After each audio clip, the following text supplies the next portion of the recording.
காலை இந்த மாதத்தில் தியானத்திற்காக வாக்குதத்திற்காக நான் ஒரு வசனத்தை வாசிக்கிறேன்.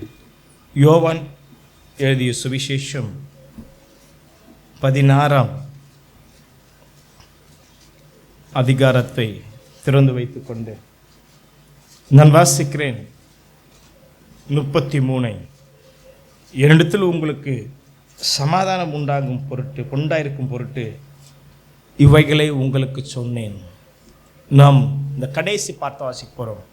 உலகத்தில் உங்களுக்கு உபத்திரம் உண்டு, ஆனாலும் திடன் கொள்ளுங்கள், நான் உலகத்தை ஜெயித்தேன். பிரைஸ் அல்லேலூயா சொல்லாமே.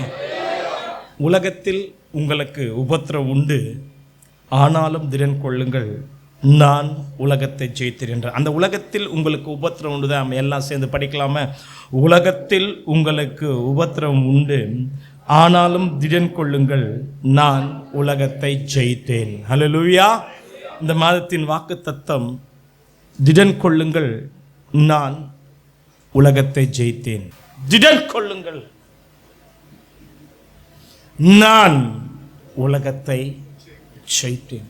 மேல் வீட்டு அறையில் கடைசியான பிரசங்கத்தின் முடிவின் வார்த்தை இது. அவருடைய பெரிய சம்பாஷணை, பிரசங்கம் என்று சொல்ல சம்பாஷணை முடிவு. 17ஆம் அதிகாரத்தை நீங்கள் பார்த்தீங்கன்னா அது ஜெபம்.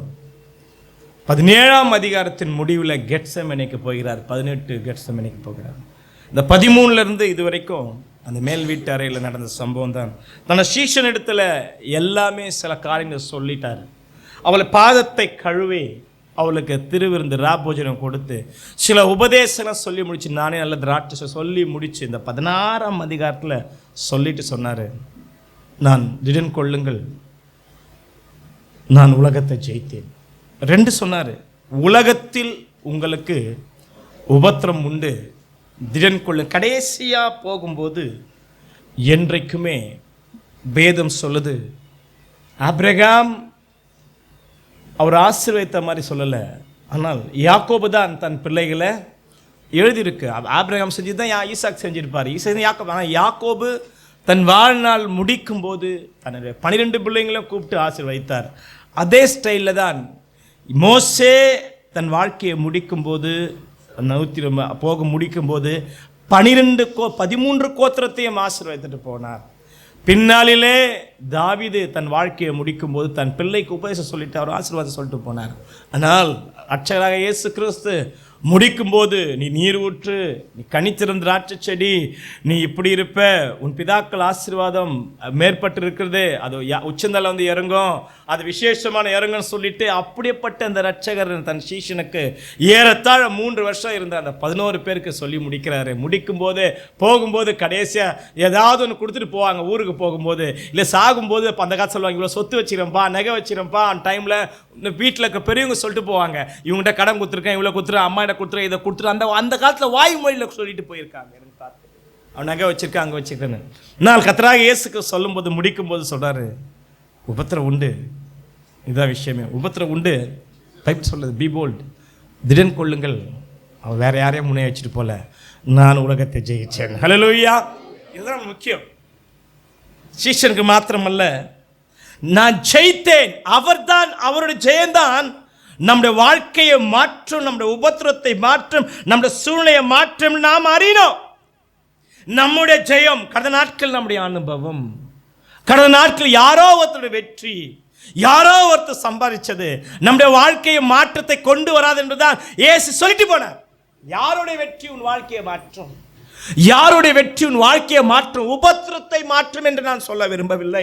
நம்முடைய சூழ்ந்து நிற்கிற எல்லா பிரச்சனையும் அதே உபத்திரத்தின் வடிவில் வர காரணமே நம்முடைய வாழ்க்கைக்கு மாற்றத்தை கொண்டு வரும்படிதான் கர்த்தர் அனுமதிக்கிறார். உபத்திரம்னா என்ன?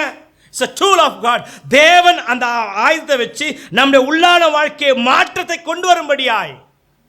இதுனே இக்காலத்தின் பாடுகள் இனி வரப்போற மகிமை, வெளிப்படும் மகிமைக்கு ஒப்பல்லவே. அவரோட கூட பாடுகளை சகித்தால் அவரோட கூட நம்ம அநேக பாடுகள் வழியாக நம்ம எங்கே போனோம்? தேவனராய் லிஸ்திரா பட்டணத்தில் கல் எரிஞ்சு அவர் கீழே விழுந்து செத்துட்டார்னு நினச்சிட்டாங்களாம். அவர் எழுந்து சொல்லிட்டு போகிறாரு, நம்ம அநேக பாடுகள் வழியாய் தேவ பக்தி நடக்கிற மனதுள்ள யாவரும் சந்தோஷப்படுவாங்களா? இல்லையே, துன்பப்படுவார்கள் என்றதற்கு காரணம்னா நமக்கு புரியாது. பழைய ஏற்பாட்டு காலத்து புதிய ஏற்பாட்டுனா, இது புதிய ஏற்பாட்டை நாளுக்கு நாள் நம்மை மாற்ற, புதிய சிருஷ்டியை மாற்றுறதுக்கு கர்த்தர் உபத்திரத்தை இப்பதான் முடிச்சோம், இப்பதான் துன்பப்பட்டோம், இப்பதான் எழுந்தோம், இப்பதான் நிக்கிறோம், இந்த மாசமா திரும்பியும் ஏதாவது வழியில் ஏதாவது வருதா? இல்ல, அதனால நம்ம தான் ஜபிக்கிறோமே, கர்த்தர் உண்மையில் மாத்துமே, ஒரு டிரான்ஸ்ஃபார்மேஷன் கர்த்தர் செய்யறார். அதான் விஷயம். போன மாசம் அப்படி இருந்தது, இப்பதான் இந்த மாசம் மாறும், இந்த மாசம் இப்படி வருதுன்னா, ஐயா உன்னால் உமக்கு பலனுக்கு மேலாக சுமக்கும்படியா கர்த்தர் அனுமதிப்பதும் அல்ல. நீ எவ்வளவு உனக்கு சுமக்க திராணி இருக்கோ, கர்த்தர் என்னைக்குமே திராணிக்கு மேல சோதிக்கிறது அல்ல. ஹல்லேலூயா. அதே சொன்னார் சீஷரை பார்த்து, பவுலை பார்த்து, திடன் கொள்ளுங்கள், நான் உலகத்தை ஜெயித்தேன். பழைய ஏற்பாட்டுக்கும் புதிய ஏற்பாட்டுக்கும் அப்போஸ்தலனாகிய பவுல் இந்த உபத்திரத்தை குறித்து எழுதுவாரனால் எப்படி எழுதுவார்னா, இந்த வாழ்க்கையில் இந்த உபத்திரம் எப்பவுமே பிரச்சனை வந்துனே இருக்க, பல காரியங்கள் நம்ம எனக்கு சிம்பிளாக ஒன்று சொல்ல போகிறேன். பவுல் என்ன சொல்வார்னா, இது ஒரு யுத்தம் என்று சொல்வார். என்ன சொல்வார்? உபத்திரம் என்றால் என்னென்னா, அது ஒரு போராட்டம். பைபிள் சொல்லுது, மாம்சத்தின் மேல் நடக்கிற போர். என்னதுங்க? பேதுரு எழுதுறார். அதனால் பைபிள் சொல்லுது, வானம் என்ற பைபிள் சொல்லுது, நமக்கு எங்கே போராட்டம் உண்டு? நம்மளுக்கு யுத்தம் உண்டு. அதனால தான் சொல்கிறாரு, தலை தீரா அணிந்து கொள்ளுங்க, நீதி என்னும் மார்க் கவசத்தை அணிந்து கொள்ளுங்க, ரட்சிப்பு என்னது அந்த பாதரட்சி, சமாதானம் பாதரட்சி அணிந்து கொள்ளுங்க, விசுவாசம் என்ன கேடகம் பிடிச்சி கொள்ளுங்க. யார் பிடிச்சி கொள்வாங்கன்னா, சேனையில் சண்டை போகிறவங்க என்ன பண்ணுவாங்க? அப்போ நம்ம உலகத்தில் போராட்டம் என்பது ஒரு போர் என்ற ஒரு வார்த்தை. நம்மளாம் எதுக்கு சர்ச்சை கொண்டு வந்திருக்காரு கர்த்தரு? சர்ச்சை உபதேசம் இங்க என்ன போஷிக்கினா, கூத்தாடவனால் போர் செய்ய முடியாதையா? ஏதோ வேடிக்கை பாட்டு காமெடி அடிச்சா நீ போர் செய்ய மாட்டேயா? ஏன் சாவரம் தெரியுமா உங்களுக்கு? எனக்கு காமெடி தெரியாதா? எனக்கு ஊருக்கு தெரியாதா? எனக்கு ஞானம் தெரியாதா? இல்லை கொஞ்ச நாள் ப்ராக்டிஸ் பண்ண இங்கிலீஷில் பேச தெரியாதா? இல்லை எல்லாமே தெரியாதா? நான் அறிவோடு வரல. உங்கள் பேச்சு, என் பேச்சு எப்படி இருக்கணுமா?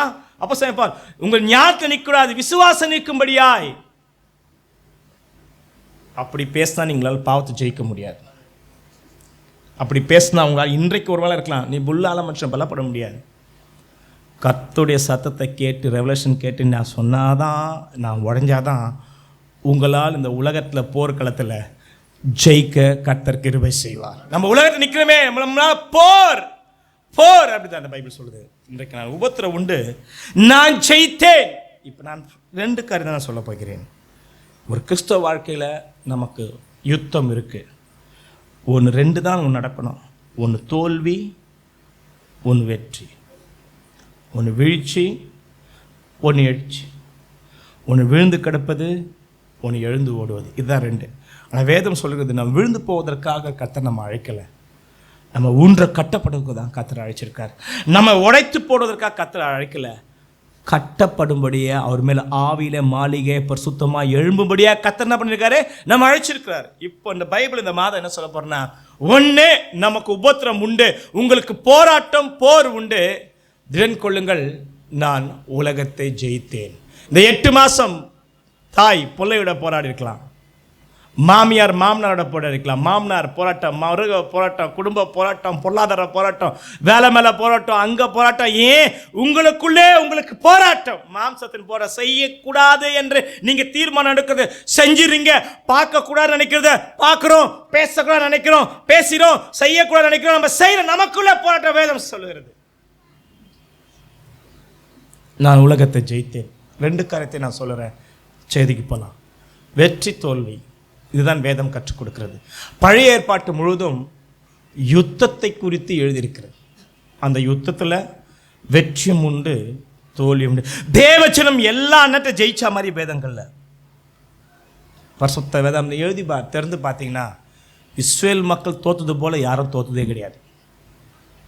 தோல்வி யூத ஜனங்களுக்கு வந்தது போல யாருக்கும் வந்ததே கிடையாது. ஆனால் புதிய ஏற்பாட்டில் யுத்தம் என்ற வார்த்தையே, யுத்தத்திற்கு என்ற ஒரு மாம்ச யுத்தம், அவன் ராஜ்யம் இவன் ராஜ்யம் போய் சண்டை போட்ட மாதிரி வேதம் எழுதல. ஆனால் அந்த போரை காட்டிலும் புதிய ஏற்பாட்டு போர் தான் மறைமுகமாக வளமாக அதிகமாக இருந்து சொல்லி வேதம் எழுதியிருக்கிறது. இன்றைக்கு நாம் போரில் யுத்தத்தில் தோத்த ஒரு மனுஷனையும் யுத்தத்தில் ஜெயிக்க ஜெயிக்கணும்னா இயேசு சொன்ன அந்த உபதேசத்தையும் நம்ம இன்றைக்கி பார்க்க போகிறோம். ஒன்று, விழுந்ததை ஏன் தோல்வி வந்துன்னு ஒரு மனுஷனை காட்டப் போகிறேன்.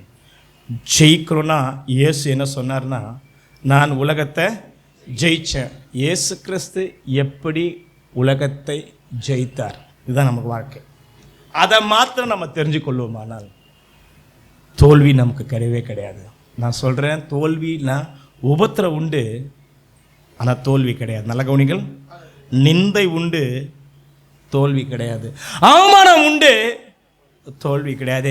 இழப்பு உண்டு, நஷ்டம் சில இடத்துல வரும். தனிமை உண்டு, வனாந்தரம் உண்டு, ஆனால் தோல்வி கிடையாது. அது மாத்திரம் தெரிஞ்சுக்கலாம். நாம் விழுந்து போறதுக்கு காரணம் என்ன, தோத்து போவதற்கு ஜெயிப்பதற்கு காரணம் என்ன, இது ரெண்டுத்தையும் மாத்திரம் நம்ம கற்றுக்கொள்ள. உக்காந்துருக்க நானும் நீயும் 8 மாசம் தோத்தோ இருப்போம், ஜெயிக்கலாம் நினைக்கும் போத ஜெயிக்கிற மாதிரி வந்து தடுமாறி இருப்போம். காரணம் என்ன தெரியுமா? நான் உலகத்தை ஜெயிச்சேன் என்று சொன்ன ஒரு சீக்ரெட் கத்த சொன்னார, அந்த ரகசியத்தை நாம் அறியல. இன்றைக்கு இயேசு கிறிஸ்து ஜெயிப்பதற்கு என்ன ரகசியம், அதுதான் இன்றைக்கு பார்க்க. முதல் தோற்று போன ஒரு மனிதனை குறித்து 2 நாளாக ஒரே மனிதனை குறித்து நமக்கு நேரத்தை பத்திரம் சொல்ல பார்க்க போயிடும். எடுத்துக்கொள்ளுங்கள். 2 நாளாகமும் 24ஆம் அதிகாரத்தை நீங்கள் திறந்து வைத்துக் கொள்ளுங்கள். நான் வாசிக்கிற 2 நாளாகமும் 24, 23 மறு வருஷத்தில் சீரியாவின் சேனைகள் அவனுக்கு விரோதமாக யூதாவிலும் எருசலேமிலும் வந்து ஜெயத்தில் இருக்கிற பிரபுக்களை எல்லாம் அழித்து கொள்ளையிட்ட அவர்கள் உடைமையெல்லாம் தமஸ்கின் ராஜாவுக்கு அனுப்பினார்கள். கவனிங்கள், சீரியாவின் நல்ல கவனிங்கள், நான் படிக்கிறது கவனிங்கள். சேனை சிறு கூட்டமாய் வந்திருந்தாலும் அவர் தங்கள் பிதாக்களின் தேவனை கர்த்தரை விட்டபடினார். நல்ல கவனிங்கள், சீரியாவின் சேனை எழுதியிருக்கிறது எண்ணத்தக்க சிறு கூட்டையா வந்திருந்தாலும். பைபிள் சொல்லுது அவர்கள் தங்கள் பிதாக்கள் தேவனை கர்த்தரை விட்டபடினால் கர்த்தர் அவர்கள் தோத்து போனார் சொல்லல, மகா பெரிய சேனையை, இதான் விஷயமே. என்னதுங்க? சேனை ஜெயிச்சதுன்னு சொல்றது ஈஸி. அவர்கள் கர்த்தரை விட்டபடினால் சீரியர்கள் யூதர் ஜனங்களை ஜெயித்தார்கள் சொல்லல. என்ன சொல்லுதுன்னா, மகா பெரிய எண்ணத்தக்கதான ஒரு சின்ன கூட்டம், எண்ண முடியாத ஒரு பெரிய கூட்டத்தை பைபிள் சொல்லுது மகா பெரிய சேனை அவர் கையில் ஒப்பு கொடுத்தார். யார் அவர்கள் ஒப்பு கொடுக்கப்பட்டவர்கள்? உன்னை போல என்னை போல அந்த நாளில் கர்த்தருடைய ஜனம் அவர்கள் யார்? ஆபிரகாம், ஈசாக்கு, யாக்கோபு பெற்றெடுத்தவர்கள். அவர்கள் யார்? கிறிஸ்துவை உலகத்துக்கு கொண்டு வர போகிறவர்கள். அவர்கள் யார்? உலகத்திற்கு அவர்தான் ஆசீர்வாதமானவர்கள். அவர்கள் யார்? உலகத்துக்கு முடிவுக்கு அடையாளமானவர்கள். அவர்கள் தான் உலகத்திற்கு முடிவுக்கு யூதம் தான் அடையாளம். அங்க என்ன நடக்குதோ அதான் வேதத்தில் நடக்கும். இந்த ஜனத்தை யார் கையில கொடுத்துட்டாரு? பிரஜாதி கையில கொடுத்துட்டாரு. யார் கையில? தேவனை அறியாத ஜனம், தேவன் வெறுக்கிற ஜனம், ஒரு சின்ன ஜாதி கிட்ட, சின்ன ஒரு கூட்டத்துக்கிட்ட, ஒரு சின்ன ஒரு கூட்டத்துக்கிட்ட மகா பெரிய சேனை, மகா பெரிய சேனை எழுதினாலும் அதை அக்செப்ட் பண்ணிக்கலாம். மகா பெரிய சேனையை கர்த்தர் ஒப்பு கொடுத்தார். நான் தான் சொல்றேனே, எவ்வளோ நம்முடைய வாழ்க்கையில் உலகத்தின் ஆசீர்வாதம் இருந்தால் அதுதான் அதன் மூலமாய் ஜெயிச்சிடலாம் என்று நினைப்பது தான் ஒரு தவறான தோல்வியை நம் வாழ்க்கையில் வர காரணமே, தோல்வி வர காரணமே கர்த்தர் கொடுத்து சார்ந்து கொண்டு கர்த்தரை விட்டுட்டோன்னு வைங்களேன். நீ எதை சார்ந்து கொண்டாயோ அது ஒரு நாள் இழந்துடுவேன். இந்த யோவாசுக்கு தண்டனை செய்தார்கள். நான் படிக்கிறேன், கவனிங்கள். இதை குறித்து தான் தோத்து போன ஒரு மனிதனை அவர்கள் அவனை மகா, பாருங்க, அவன் சேனை இழந்துட்டாரு. என்ன தண்டனை கொடுத்தாங்கன்னு பாருங்களேன். அவர்கள் அவனை மகா வேதனைக்குள்ளானவனாக விட்டு போனார்கள். அப்படின்னா மகா சேனையை ஒப்பு கொடுத்தாங்க கர்த்தர். மகா வேதனை அப்படின்னா அவனுடைய வேதனைக்கு, அவன் மீன்ஸ் அந்த வலிக்கு ஒரு மருந்து கிடையாது. அவன் பட்ட துன்பத்திற்கு உலகத்தில் யார் மூலமாக சொல்யூஷன் பரிகாரம் கிடையாது. மகா வேதனை. பைபிளில் இப்படிப்பட்ட ஒரு வார்த்தையை எங்குமே நீங்கள் தேடி, மகா வேதனை உள்ள ஒரு மனுஷனா அவனை விட்டுட்டு ஒரு ராஜா, தாவீது வம்சத்தில் பிறந்தவன், இவன் மூலமாய் கர்த்தராகிய இயேசு கிறிஸ்து உலகத்துக்கு வர போறாரே, அந்த குடும்ப ஒரு பரிதாபத்திற்குரிய ஒரு சூழ்நிலை. அந்த ராஜா 47 வயசு ஐயா. அந்த மனுஷன் 50 தாண்டல. எத்தனை வயசு? 47 வயசு. அந்த ராஜா வேதனைக்குள்ள விட்டு போனார்கள். வயது சொல்லுது. அவங்களை புறப்பட்டு போன பிறகு மகாவேதனை எவ்வளோ அவமானப்படுத்தியிருப்பாங்க, வெட்டியிருப்பாங்க, அசிங்கப்படுத்தியிருப்பாங்க, நினைக்காதெல்லாம் செஞ்சுருப்பாங்க. அவனை விட்டுட்டு போயிட்டாங்க. அவங்க பார்த்துட்டு மகாவேதனை விட்டு பரிதாபப்பட்டு போயிட்டாங்க. ஆனால் யார் பரிதாபப்படலன்னு பாருங்களேன். அவனுடைய ஊழியக்காரர் ஆசனாக யோய்த்தாவுடைய குமார் ரத்தத்தை பழி நிமித்தம் அவனுக்கு விரோதமாய் கட்டுப்பாடு பண்ணி அவன் படுக்கையிலே அவனை கொன்று போட்டார்கள். புறஜாதிக்கார அவனை வேதனைக்குள்ள விட்டு சாவனை போட்ட விடுன்னு சொல்லி அவனை பரிதாபப்பட்டு கடைசி விட்டு போனான். அவன் கூட இருந்தவன் அவனுக்கு பரிதாபப்படல. ஒரு காலத்தில் ஊழியக்காரன் அவனுக்கு பயந்தவன், அவனுக்காக ஓடினவன். யார்கிட்டேருந்து பரிதாபம் கிடைக்கல தெரியுமா? எங்கேருந்து சகாயம் வரணுமோ அவனா பார்த்துட்டு வேதனைக்குள்ளே போயிட்டான். நல்லா கவனிங்கள், ஒரு நாய் கூட இது செய்யாது, ஒரு மிருகம் கூட அப்படி செய்யாது. ஒரு நாள் முன்னாடி ஒரு 4 நாய் சேர்ந்து ஒரு நாயை கடிச்சிது. அந்த நாய் கீழே வந்து ஓன்னு கத்தோன்னு 4 நாய் போயிடுச்சு. நான் கண்ணால் பார்த்தேன்.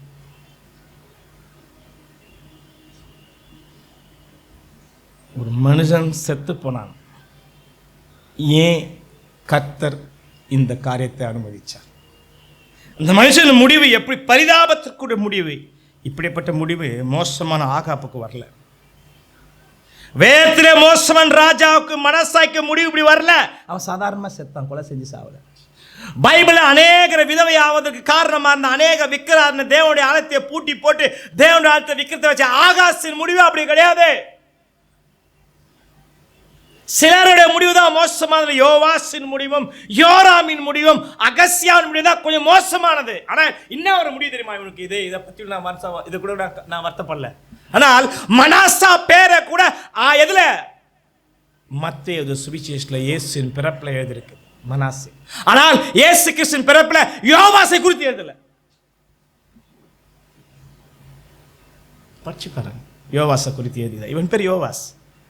யார் இந்த யோவாஸ்? எதற்கு இப்படிப்பட்ட தோல்வி? ஏன் இந்த மனிதன் வாழ்க்கையில் முடிய? தோத்துட்டாலும் பரவாயில்ல, அவனை அவமானப்படுத்திட்டு குட்டுயிராக கொலை உயிராக விட்டுட்டு போனதான் பரவாயில்ல. அவங்களே கூட இருந்தவங்களே அவனால் போஷிக்கப்பட்டவங்கள கொலை செஞ்சாங்க பார்த்தீங்களா? அதுக்கு மாத்திரம் இல்லை, ஒரு முடிவில் பரிதாபம் என்னென்னா, செத்துப்போன அவனை தாவீது நகரத்தில் அடக்க பண்ணினார்கள்.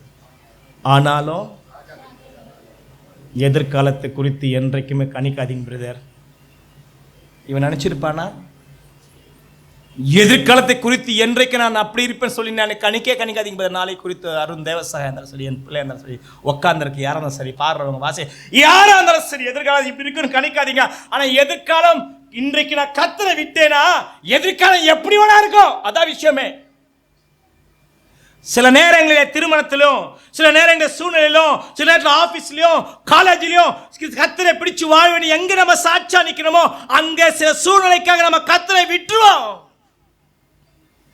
நீ எங்கே விட்டியோ, நீ கர்த்தரை விட்டு நினைக்காத. நீ கர்த்தரை விட்டுட்டு நினைக்காத. நீ கர்த்தரை விட்டது என்ற வார்த்தை என்ன பொருள்தம்மா? நீ எதிர்காலத்தில் எதை இழந்து போக போற. கர்த்தரை விட்டேன் சொல்லி கர்த்தரை மறுதளிச்சும் சொல்றது ஒரு பக்கம், ஆனால் நான் அவமானம் பட போறேன்னு சொல்லி எனக்கு எதிர்காலம் என்ன பிரச்சனை? யார் இந்த யோவாஸ்? அநேக முறை பைபிள் சொல்லி பார்த்துட்டோம். மீண்டும் அவரை குறித்து நாம் பார்க்க போறோம். பைபிள் சொல்லுது எதனால கர்த்தர் அவர் அப்படி பைபிள் சொல்லுது. இந்த மனுஷனுடைய வாழ்க்கையை குறித்து கொஞ்சம் பேசுறேன். யோவாசுடைய துவக்கம், யோவாசுடைய முடிவை பத்தி நம்ம இன்னைக்கு பார்க்க போறோம். 47 வருஷம், 40 வருஷம் இஸ்ரவேல் தேச அரசாங்கம். எத்தனை வருஷம்? இவன் ராஜாவாகும் போது 7. எத்தனை வயசு? இஸ்ரவேல் தேசத்துல யூதா கோத்திரத்துல 7 வயசு ராஜாவான ஒரே ஒரு மனிதன் யோவாஸ். 8 வயசுல யோசியா. 7 வயசுல ராஜாவானவன். 7 வயசுல ராஜாவதற்கு தகுதி. 6 வயசுல ஆக முடியாது. இவங்க அப்பா சாகும்போது 1 வயசு. எத்தனை வயசு? 1 வயசு. தகப்பன் எழுந்து தாய் கூட இருந்தாலும் தெரியாது. தாய் இல்லாம தகப்பன் இல்லாம அனாதையா வாழ்ந்த ஒரு ராஜா. இவங்க அப்பா வாங்கியா அகசியாவை யகு கொலை செய்கிறாரு. இந்த பையனுக்கு 1 வயசு. அந்த அத்தாலியில் யாருன்னா இவங்க பாட்டி என்ன பண்ணாங்கன்னா, புள்ள செத்தவனையும் ராஜாவாவதற்கான தகுதி 1 வயசு குழந்தை கிடையாது. அப்போ ராஜ்யவாவதுக்கு யாரெல்லாம் சித்தப்பா பெரியப்பா புள்ள இருக்கான் பார்த்தீங்களா, அந்த ராஜாவாவங்க எல்லாரும் வெட்டி போடுறான். ஏன்னா அவங்க ராஜாவை இருந்துட்டா என்ன பண்ணுவாங்க, அவங்க ஸ்தானத்தை ராஜாவாக்கிடுவாங்க சொல்லிட்டு ஒட்டி ஒன்றும் ராஜாவதற்கு யாருமே இல்லாதபடி அவங்க பாட்டி ஆகிய அத்தாலியர் ராஜாவாயிட்டாங்க. நான் தான் ராஜா சொல்ல. அப்போ இந்த குழந்தைய தேடி இருக்காங்க. எந்த குழந்தைய? இந்த யாரு? யோவாஸ். அப்போ அவங்க அத்தை யாருங்க?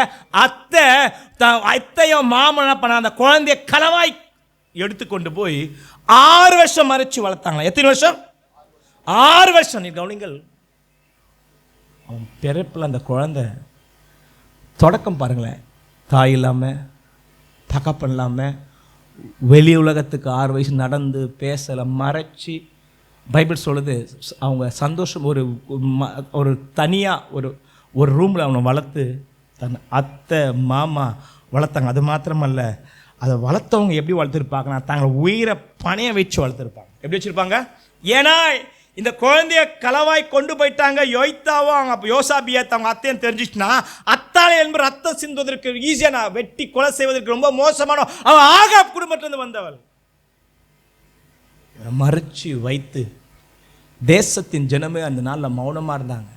தாவீதின் வம்சத்தில் தான் யார் வரணும்? இல்லைங்க, ராஜா வரணும்னு கர்த்தருடைய உடன்படிக்கை. தேச ஜனத்தில் ராஜா வீட்டில் ஏதாவது குழந்தை இருந்தால் ராஜா வாக்கலாம். தேச ஜனங்களால் ஒன்றுமே பண்ண முடியல. ஆர்மி இராணுவத்தை காரணம் தாவீது வம்சத்தில் யாருமே இல்லை. யாரெல்லாம் யார் ஆள்றது? அப்போ அந்த பொண்ணு ஆளும் போது ராஜ்யமே அமைதியாக இருந்தது. ஒரு 7 வயசு, 1 வருஷம், 6 வருஷம் முடிஞ்ச பிறகு யோய்த்தா லேவியரெல்லாம் அனுப்பி ஊரில் இருக்க பெரிய பெரிய சேனை தலைவர்லாம் கொண்டு வந்து, தொபார்ப்பா இவர் தான் ராஜகுமாரர், இவர் தான் யோவாசு, இவர் தான் அவருடைய யோராமுடைய பேரை யோசேபாத் குடும்பத்தில் வந்தவங்க, இவன் தான் உடன்படிக்கை வேதனை சொல்லுதுன்னா ராஜா யூதா தாவீது புள்ள தானே ஆகணும். இப்போ 7 வயசு ஆயிடுச்சு. இப்போ நம்ம என்ன பண்ணோம், ஊரில் இருக்க எல்லாரும் கூப்பிட்டு இவ்வளோ காலி பண்ண சொல்லிட்டு என்ன பண்ணுறாங்க, பிளான் பண்ணுறாங்க. யார்? இந்த யோய்த்தான்ற பிளான் பண்ணி, கவனிகள், பிளான் பண்ணி ஒரு நாள் திடீர்னு வரும்போது அவன் ராஜா வீட்டிலேருந்து கொண்டு வந்து அந்த ஆலயத்தில் கொண்டு வந்து எல்லார் கையில் வீட்டு வெளியே கொடுத்து யாராவது வந்தால் அவனை காலி பண்ண சொல்லிட்டு அந்த குழந்தைய கொண்டு வந்து அவன் தலையில் சிரசில் அபிஷேகம் வார்த்து கையில் வேத புஸ்தகத்தை கொடுத்து அவனை ராஜா வாக்கி கிரீடத்தை வச்சு சிங்காசனம் உட்கார வச்சோடனே மக்கள்லாம் 6 வருஷம் ராஜாவை பார்க்காம ராஜாவை பார்த்தோன்னே, ஐயோ தாவீது வம்சத்தில் வந்துட்டாரு, எங்களை மீட் பண்ண வந்தார், ஒரு பொம்பளை ஆளில் எங்களை ஒரு புரோஜரி ஆள் பயங்கரமாக சந்தோஷப்படும் போது இந்த அத்தாலையில் கேட்குறாங்க, ஓடி வருமா, ஐயோ ஐயோ ஐயோ இது அநியாயம் சொல்லும் போது அத்தாலை என்ன பண்ணுறாங்க, வெட்டி கொலை செய்து போட்டுறாங்க, செத்துறான் அந்த பொம்பளை. கவனிங்கள், இப்போது இந்த பையன் 7 வயசில் ராஜாவாயிட்டான். இந்த தொடக்கம் இந்த மனுஷனுடைய வாழ்க்கையை கவனிங்க. என்னாச்சுன்னா, பரிதாபத்திற்குரிய இந்த வாழ்க்கையில் ஒரு நாள் ஒரு ஊழியக்காரன் மூலமாய் அந்த ஊழியக்காரன் தன் வாழ்க்கையை தியாகம் செய்து ரிஸ்க் எடுத்து அந்த மனிதனை ராஜாவாக்குறார். கவனிங்கள், இந்த ராஜாவாவதற்கு தாவீதின் குடும்பத்தில் யாருமே பிரயாசப்படலை. தேவ திட்டம் இந்த காரியத்தை யார் செய்யணும்? யோவாஸ் செத்து போயிட்டா கர்த்தருடைய வார்த்தை முடிவுக்கு வந்து செய்யா, தாவீது வம்சத்தில் யாரும் வர முடியாது. அப்போ யோவாசை ராஜாவாக்குவதற்காகவே யோய்த்தா என்ற ஒரு மனிதனை கர்த்தர் உருவாக்கினார். இதான் விஷயமே. யாரை உருவாக்கினாரு? யோய்த்தா யாரு? அத்தை யாரு? சாதாரண ஆள் கிடையாது. அவரை மாதிரி ஒரு பயங்கரமான கிரேட் மேன். நான் என்னவா சொல்லுவேன், என்ன பைபிள் சொல்ல who is a king maker எல்லாம் சொல்லுவாங்க. பெரிய பெரிய ஸ்காலர்ஸ் தான் சாமுவேல். உண்மைதானே? நான் சொல்ல மாட்டேன். Is a king maker. தேவனே சொன்னார் அவர் ராஜாவாக்கு, நோவில்லை. தேவனை போய் அவர் அபிஷேகம் பண்ண நோவில்லை. ஆனால் ஒரு ராஜா ஆக வேண்டியவனை வளர்த்து மறைச்சி ஒரு மோசமான கண்ணில் அவரை மறைச்சி அவனை ராஜாவாக்குவதற்காக ஒரு புரட்சி பண்ணி ஒரு மனுஷன் அழிச்சு ஒரு ராஜாவாக்குது எதையும் கிங் மேக்கரு யார்? சாமுவேல் சொன்ன போய் அபிஷேகம் பண்ணியா? மக்கள் கேட்டாங்க, அபிஷேகம் பண்ணாரு. உண்மைதானே? அதுக்கு ஏதாவது சாமுவேலுக்கு உயிர் போயிடுமா? அதே சாமுவேல் சொல்றாரு தாவீதை போய் அபிஷேகம் பண்ண. சாமுவேல் சொல்றாரு சவுலு கேட்ட சாவடிச்சுவானே. ஒரு இந்த காரியம் ரகசியமாக உளவுத்துறை மூலமாக அவள் காதுக்கு போயிட்டா ஆசாரியனை கொள்வது ரொம்ப எளிதாச்சே. நான் சொல்கிறது உங்களுக்கு புரியுதுங்களா? நேராக கர்த்தர் சொல்லலை. சாமுவேல் கிட்ட போயிட்டு நாளைக்கு ஒருத்தன் வருவான், எனக்கு என் ஜனத்தை வந்து கடாட்சிப்பான் சொல்லிட்டு சவுல் சொன்ன மாதிரி சொல்லலை. நீ ஏன் சும்மா இருக்கிற, உன் கொம்பு எடுத்துன்னு போயிட்டு யாரை அபிஷேகம் பண்ணு. இவருக்கு எந்த செய்தியை சொல்ல. ஆனால் வேதம் எழுதியிருக்கிறது தாவீது வம்சம் தான் யார் வரணும், ரைட்டுங்களா? அப்போ யார் கிங் மேக்கரு? யாரு? யோய்தா. இப்படி ஆயிட்டாரு, சத்ரு செத்துட்டாங்க, ராஜாவாயிட்டு. எத்தனை வயசு? 7 வயசு. கவுனிங்கள். இப்போ எடுத்துக்கொள்ளலாம். நான் வாசிக்கிறேன் 24ஆம் அதிகாரம் 1. யோவாஸ் ராஜாவாகிற போது 7 வயதாக இருந்தது. 40 வருஷம் எருசலேம் அரசாண்டான். பெயர்செபா பட்டணத்தான அவன் தாயின் பேர் சிபியால். ஆசனா யோய்தாவின் நாளெல்லாம் யோவாஸ் கர்த்தரின் பார்வைக்கு, பைபிள் சொல்லுது, அவனுக்கு யோய்தா 2 ஸ்திரீகளை விவாகம் செய்து கொடுத்தான். அவர்கள் குமாரையும் குமாரத்திலையும் பெற்றார். அதற்கு பின் கர்த்தருடைய ஆலயத்தை புதுப்பிக்க யோவாஸ் விருப்பம் கொண்டார். இப்போ பாருங்களேன், அவருக்கு மாத்திரமல்ல, ராஜ்ய வாக்குறது மாத்திரமல்ல, அவருக்கு கல்யாணம் கட்டி வச்சார். அவர் குழந்தைலாம் பிறந்தது. ஒரு காலம் வந்தது, தேவனுடைய ஆலயத்தை புதுப்பிச்சார். நம்ம நேராக போயிடலாமே. ஒரு காலம் வந்தது, பைபிள் சொல்லுது, யோய்தாவின் நாளெல்லாம் யார் சரியாக செஞ்சது? யார் செஞ்சது? யோவாஸ் செஞ்சார். யோய்தா இவ பார்க்கல. இப்போ நம்ம போயினே இருக்கலாமே. பைபிள் சொல்லுது, நான் எடுத்துக்கலாம் 15. நான் வாசிக்கிறேன். யோய்தா தீர்க்காய்ச்சலோனாய் முதிர்வையில் மரித்தான். அவர் மரணம் அடைகிற போது 130 வயதாக இருந்தான். அவன் தேவனுடைய ஆலயத்துக்காகவும் அவருடைய தேவனுக்காகவும் அவருடைய ஆலயத்திற்காகவும் இஸ்ரவேலுக்கு நன்மை செய்து விட்டான். எதுக்கு? அவர் என்ன செஞ்சார் பாருங்களேன், இஸ்ரவேலுக்கு அது மாதிரி இந்த தேவனுடைய ஆலயத்தை புதுப்பிச்சார். அவர் நன்மை செய்தபடினால் அவனை தாவீது நகரத்தில் ராஜாக்கள் என்றெல்லாம் அடக்கம் பண்ணினார். யார் இடத்துல? யார் ராஜாக்கள்? யார் வரக்கூடாது, யார் வந்திருக்காங்க பாருங்களேன். ஆசாரியன் ராஜாக்கள் வந்தாரா? எப்போனா வாழ்க்கை தலைக்கீழ மாறிடும். நான் தயவு செய்து சொல்கிறேன். ஐநோ நிற்கிறவன் விழாதபடி. அதனால தான் எப்போவுமே கத்தோட கீழ்பட்டு வெளியே வராதிங்க. நான் ஏன் கத்தின்னு இருக்கேன்? பிகாஸ் ஐநோ என்னுடைய அனுபவமாக இருக்குது.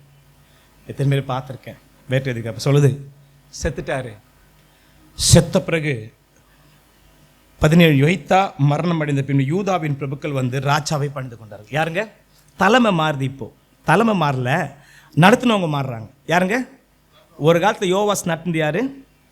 யோய்தா செத்துட்டாரு. அவர் உயிரோடு இருக்கிற நாளெல்லாம் அவர் கர்த்தரின் பார்வைக்கு என்ன இருக்குது? ஏன்னா அவர் எப்போவுமே பொல்லாப்பு செய், தீமை செய், அக்கிரமம் செய்ன்னு சொல்லி கொடுத்துருக்க மாட்டார்.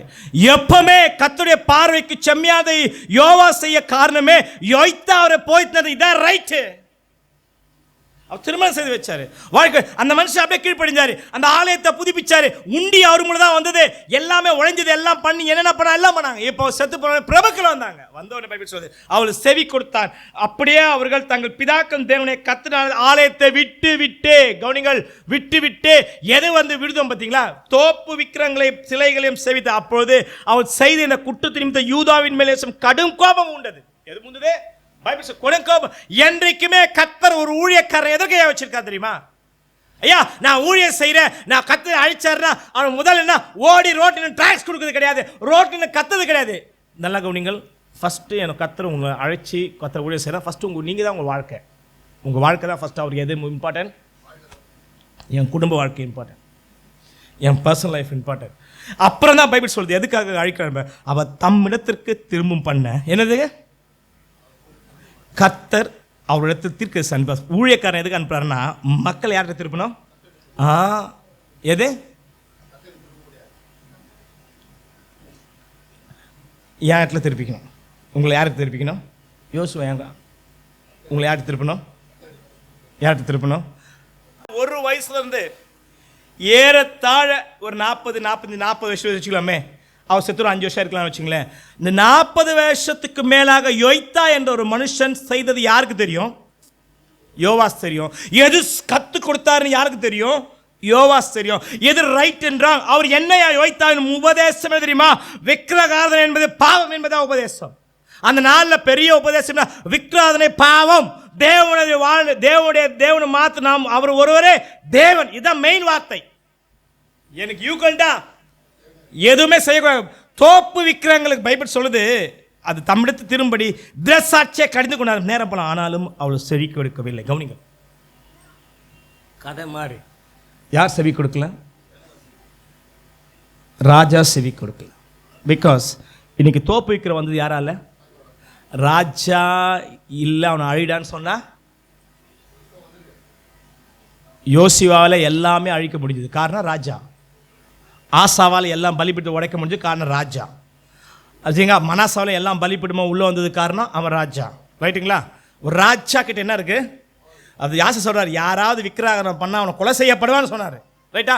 பவர். இந்த பவர் என்ன பண்ண ராஜா திரும்பல. அப்போ தேவனுடைய ஆவி யார் மேலே? தீர்க்கதரிசி அமைச்சாரு. அவன் கடிஞ்சு கொண்டாங்க, அவன் திரும்பல.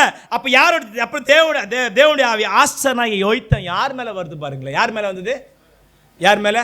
நான் சொல்லுவார், இவர் சொன்னதான் திருந்தல, அவர் சொன்னால் கேட்பார். யார் சொன்னால் கேட்பார்? நான் சொன்னால் கேட்க மாட்டான். சில பேர் சொல்லுவாங்க, நீங்கள் சொல்லுங்கப்பான்னுவாங்க. சொல்லுவாங்களா இல்லையா? அப்போ ஆண்டவர் நினச்சா தீர்க்கதரிசி அமிச்சா யார் கீழ்ப்படிய மாட்டான்? யோவாஸ் கீழ்ப்படிய மாட்டான். அப்போ யார் கீழ்ப்படிவான்? யோய்தாக்கு கீழ்ப்படிவான். அப்போ யோய்தா கீழ்ப்படி யார் கூட இருந்தது? அவங்க பிள்ளைங்க கீழ்ப்படிவான். அப்போ யோவாசை கீழ்ப்படினா யார்கிட்ட நம்ம சொல்லலாம்? யோய்தாவின் பிள்ளைகிட்ட சொல்லணும். சொல்லி என்ன பண்ண? அந்த ஆவி யார் மேலே இறங்குச்சுன்னா, பைபிள் சொல்லுது, யோய்தாவின் குமாரனாகிய சகரன் இறங்கினா அவன் ஜனத்திற்கு எதிராக நின்று நீங்கள் கர்த்தருடைய கற்பனை மீறுவது என்ன? இதனால் நீங்கள் சித்தி பெற மாட்டீர் என்று தேவன் சொல்கிறார். நீங்கள் அவரை கர்த்தரை விட்டு விட்டதினால் அவர் உங்களை விட்டு விடுவார். இந்த விஷயம் யார் போய் கைவிடுவார் என்றார். அதனால் அவர்கள் அவனுக்கு விரோதமாய் கட்டுப்பாடு பண்ணி கர்த்தருடைய ஆலய பிரகாரத்தில் ராஜாவுடைய கற்பனைப்படி அவனை கல்லெறிந்து கொண்டார். யார் கற்பனைப்படி? யாருடைய இந்த செய்தி யார்கிட்ட போச்சு? ராஜாட்ட போயிட்டு ராஜாக்கு சட்டையை கீழ்ச்சின்னு மனம் திரும்ப வேண்டிய, ஐயோ என்னை வளர்த்தவங்க சொல்லிட்டாங்களே, எனக்கு பெற்றெடுத்தவங்க எனக்கு காப்பாற்றவங்க சொல்லிட்டாங்களே, ஐயா இது மாதிரி ஒரு துரோகி இவங்க உயிரை கொடுத்து இந்த என்னைக்கு பரிதாபத்திற்குரியவன், ஒரு வயசில் அப்பா அம்மா இழந்த அனாதையா சாக வேண்டியவனை மறைத்து நாங்கள் செத்தாலும் பரவாயில்ல இந்த குழையை காப்பாற்றணும்னு சொல்லி தங்கள் உயிரை பணயம் வைத்து காப்பாற்றின குடும்பத்திற்கு செய்த நன்றி கடன் என்ன தெரியுமா? அந்த குடும்பத்தில் இருக்க ஒரு தலையை விழ வச்சிட்டாங்கய்யா. அனாதையா இருந்த நீ நல்லா கவனிச்சு பாருங்க. அத்தாலி கையில் மாட்டியிருந்தா உன்னை சாவடிச்சிருப்பா, இல்லைனா உன்னை விக்கிராரண காரணம் மாற்றிருப்பா. அத்தாலி கையில் மாட்டியிருந்தா என் பேரை உன்னை சாவடிச்சிட்டு இருப்பா ராஜா, இல்லைன்னா உன்னை விற்கிறாரு ஆகாப் குடும்பத்தில் இருக்க ஒருவனாக மாற்றிட்டு இருப்பான். நீ யார் கையில் மாட்டின? இப்போ தேவ மனுஷன் கையில் கர்த்தர் மாற்ற தொட்டான். நீ இன்னைக்கு ஒரு நல்ல ஒரு அனாதையாக இருந்த நீ உனக்கு புகழ்ச்சி, கனம், ராஜா என்ற ஒரு மகிமை, நல்ல ஒரு குடும்பம், நல்ல ஒரு மனிதன், உன் நிமித்தம் தேசம் ஆசீர்வதிக்கப்பட்டு உன் இராணுவ சேனையை கர்த்தர் மகா சேனையை உனக்கு கொடுத்தார். கவனிங்கள், இவன் முடிக்கலாம் இன்னும் கொஞ்ச நேரத்தில். இப்போ நீ என்ன பண்ணனா, உன்னை எங்கே இருந்தவங்களே உங்களை தூக்கிட்டு வந்த குடும்பம், இப்போது அந்த குடும்பம் அனாதை ஆயிடுச்சு, அந்த குடும்ப வேதனை ஆயிடுச்சு. நம்முடைய வாழ்க்கையில், இந்த மனுஷனுடைய வாழ்க்கையில் பெரிய வேதனை என்னென்னா, ஒவ்வொரு மனுஷனுடைய வாழ்க்கையில் கவனிங்கள், என் வாழ்க்கை இருந்தாலும் சரி, உங்கள் வாழ்க்கை என்ன சரி, உங்களை தேவன் உங்களை சந்திச்சார். இன்றைக்கு நான் கர்த்தரை பார்த்தப்பான்னு சொல்லிக்கலாம், கர்த்தர் ஜெபிக்கலாம். ஆனால் ஒரு காலத்தில் உங்களை யார் கர்த்தர் உங்களை அழிச்சு வந்திருக்கலாம். யாராவது ஒருத்தர், எந்த ஒரு மனுஷன் வாழ்க்கையில் உயர்றான்னு வேணுங்களா, ஸ்பிரிச்சுவல் லைஃப்பில் உயர்றாங்க பார்த்தீங்களா, அந்த மனுஷனுடைய வாழ்க்கையில் யாராவது கர்த்தரால் அழைக்கப்பட்ட மனுஷன் தான் டேர்னாக இருப்பாங்க. நிறைய பேர் சொல்லியிருக்காங்க, அவர் என் வாழ்க்கையில் வந்தால் சொல்லி அது டேர்ன். அந்த ஒரு வாழ்க்கையில் வர டேர்ன் எந்த ஒரு மனுஷனும் பாருங்கள் டேர்ன். உங்கள் வாழ்க்கையில் ஏதாவது ஒரு யூ டேர்னில் ஸ்ட்ரைட்டாக போவதற்கான ஒரு வழியை கர்த்தர் யாராவது ஒரு மனுஷன் தான் செஞ்சிருப்பார். நல்ல கவனிங்கள், நீங்கள் ரட்சிக்கப்படுறது எளிது, கர்த்தர் கொண்டு வந்துடுவார்.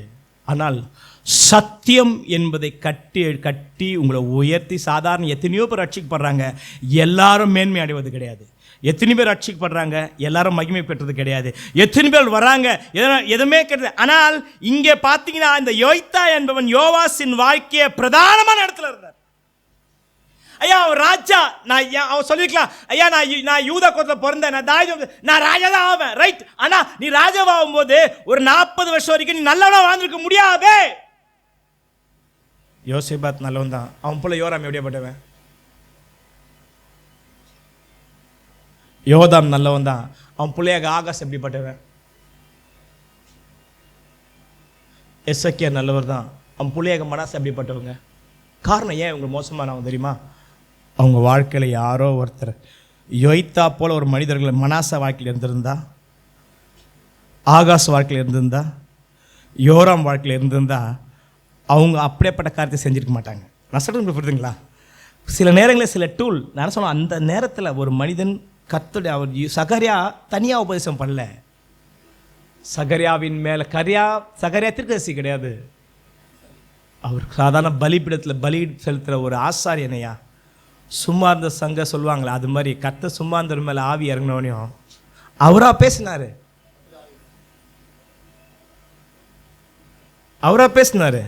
யார் பேசுனது? இப்போ யாரை நீங்கள் கொன்னீங்க தெரியுமா? சகரியா உயிர் போகும்போது கூட எதுமா போயிடுச்சு. தேவ மனுஷனை ஒருத்தர் சாவடிக்கும் போது அவன் உயிர் போகும்போது கர்த்தருடைய ஆவி அவனை விட்டு போறாரு. நீ யார் அடிக்கிறீங்க கல்ல? சகரியா செத்தாரு. சகரிக்குள்ள இந்த கர்த்தர் ஆவியா வெளியே போயிட்டாரு. ஒரு கர்த்தரால் அபிஷேகம் பண்ண முறை கொலை பண்றானா அந்த அவர் மட்டும் இல்லை, கூட அவரே என்ன பைபிள் சொல்லுது. அதே அவருக்குள்ள ஆவியோட ஆவியா தேவனோட ஆலயமா இருக்கு. அந்த யாரை சொல்ற அவங்க தான் செத்தும்போது சொல்றாரு கர்த்தர் பார்ப்பார், கர்த்தர் கேட்பார். ஏன் இந்த மனிதனுக்கு இவ்வளோ திமிரு? ஏன் இந்த 47 வயசுல இருந்து சாகணும்? ஏன் இவனுக்கு இறக்கமே கிடைக்கல? ஏன் இவனுக்கு கல்லறையும் கிடைக்கல? ஏன் தொடக்கம் ஒரு பரிதாபத்தில் தொடங்கி பரிதாபத்தில் முடியக்கூடாது. பரிதாபத்தில் தொடங்கி கணத்தில் வந்து பரிதாபம் கனமா மாறி மகிமையா மாறி கடைசியில் பரிதாபம் மாறிதான் இந்த மனுஷன். நம்ம வாழ்க்கை எங்க தொடரும் அது முக்கியம் கிடையாது. கிறிஸ்துவுக்கு முன்பாக எப்படி வாழ்ற முக்கியம் கிடையாது. ஒரு காலத்தில் பரிதாபத்துக்குரிய அடையாளம் நம்ம வாழ்ந்தோம், சாபத்தின் சின்னமா வாழ்ந்தோம், அக்கிரமத்துக்கு அடையாளம். நம்ம வாழ்க்கை முடிக்கும் போது அப்படி முடிக்கூடாது. அக்கிரமத்தில் வந்து நமக்கு கர்த்தர் நீதிமான் என்ற பட்டத்தை கொடுத்து கர்த்தர் ஆசீர்வதித்து ரட்சணை கொடுத்தார். எப்படி முடிப்போகிறோம்? முடிக்க போதை பத்தி பேசல. இன்றைக்கு 8 மாசம் வாழ்க்கை முடிவுல எப்படி இந்த அப்பத்தை இந்த ராட்சச தொட போறீங்க? Please check your self. காரணம் தெரியுமா? அவன் எதை நம்பினா? எனக்கெல்லாம் ஆவிக்குரியவர்கள் இந்த ராஜா கூட இல்லையோ அப்பெல்லாம் விழுந்துட்டான். சாமுவேல் கூட இருக்கிற சவுல் நல்ல ராஜா, தாவீது நல்ல ராஜாவை காரணம் தெரியுமா? காத்தும் நாத்தானும் கூட அந்த சாலமோனுக்கு யாருமே இல்லை. யோசேபாத்துக்கு இருந்தாங்க, ஆசாக்கோ இருந்தாங்க, ஓத்தேயத்தின் மேலே ஆவி இறங்கினான். எங்கெல்லாம் ராஜாக்கள் வாழும்போது தேவ மனுஷன் ஐக்கியம் இல்லாமல் வந்தாங்களோ அவங்க தான் விக்கிராதனை கொண்டு வந்தாங்க. அவனுக்கு தெரியும் நமக்கு என்ன இருக்கு, சேனை இருக்கு. அவனுக்கு தெரியும் who I am. I am not orphan. நான் அனாதை கிடையாது. நான் யாரு? நான் யாரு? என் கூட யார் இருக்கிறா? பிரபுக்கள் இருக்கிறாங்க. யாருங்க? அவங்களா பராக்கிரமசாலிங்க. என் கிட்ட இருக்க எங்க அப்பா சேனையை காட்டிலும் எங்க தாத்தா சேனையை காட்டிலும் தாவீதுக்கு அப்புறம் ஒரு மகா பெரிய சேனை ஆயிடுது மறந்தது. இவங்க பைபிள் மகா பெரிய சேனை என்ன கணக்கு? எனக்காக யுத்தம் செய்ய குதிரை இருக்கு, எனக்காக யுத்தம் செய்ய மனுஷன் இருக்கான். என்னையா செய்ய முடியும்? ஒன்னும் செய்ய முடியும். என்ன சீரியல் என்ன செய்ய முடியும்? அவனுக்கு 10,000 என்கிட்ட 10 லட்சம் இருக்கு. அம்மான் புத்திர செய்ய முடியும். எனக்கு யுத்தம் சொல்ற மகாவீரர்கள் இருக்கிறாங்க. எனக்கு என்ன இருக்குது?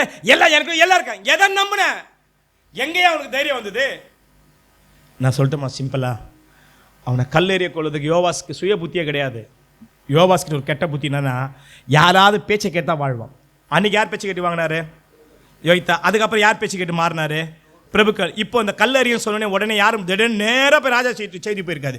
மக்கள்கிட்ட போச்சு, பிரபுக்கள்கிட்ட போச்சு. பிரபுக்கிட்ட போய் ராஜா பேசியிருப்பாங்க. இவனை அப்படியே விட்டா நம்ம திட்டலாம் உடச்சிடுவாயா? அப்போ பிரபுக்கள் சொல்லிப்பாங்க இவன் என்ன பண்ணோம்? அப்போ ராஜா சொல்லிப்பான் சாவட்றானோ. இப்போ யாரை நம்பினா? அவன் யார் நம்பினா? சேனை நம்பினா.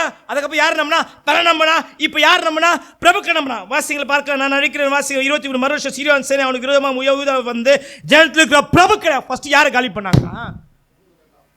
நான் வாசிக்கிறேன் 18. அப்படியே 17 யோய்த்தா மரணம் அடைந்த யூதாவின் பிரபுக்கள் வந்து யாரே கெடுத்தா? இப்ப யாரே ஃபர்ஸ்ட் செத்தா? அப்புறம் அதுக்கு யார் நம்பின? ஜனத்தை. அப்புறம் ஜன நாய் போச்சு செத்தா. அப்புறம் யார் நம்பின? உன்னை. நீ நான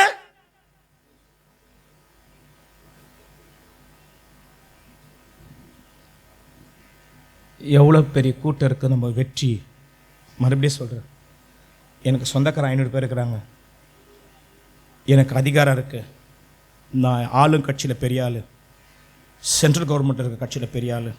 எனக்கு பெரிய பெரிய ஊழியக்காரெலாம் தெரியும். எனக்கு சொன்னால் உடனே பறந்து வந்துடுவாங்க. அப்படி போட்டால் அப்படி வந்துடும்.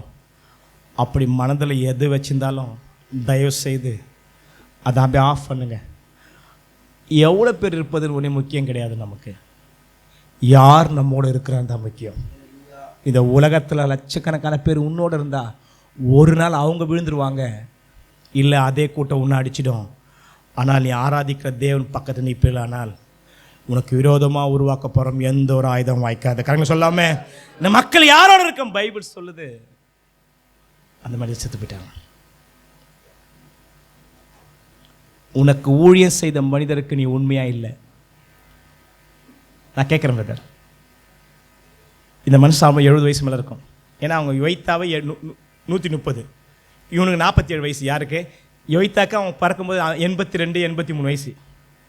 அப்போ யோய்த்தாக்கு எவ்வளோ பெரிய பிள்ளைங்க இருந்திருக்கும், பெரிய பெரிய பசங்க வந்திருப்பாங்க.